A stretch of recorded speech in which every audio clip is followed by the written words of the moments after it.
शिव की कथा, भगवान शंकर का चरित्र, भगवान का मंत्र जाप, भगवान शिव का नाम जाप, भगवान शिव की पवित्र कथा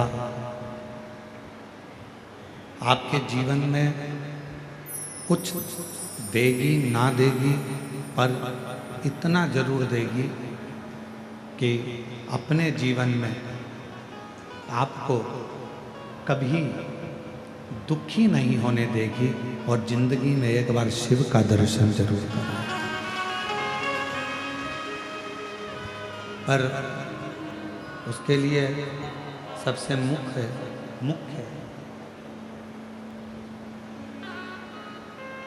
आपका विश्वास, आपका भरोसा, आपकी दृढ़ता, वो मूल है।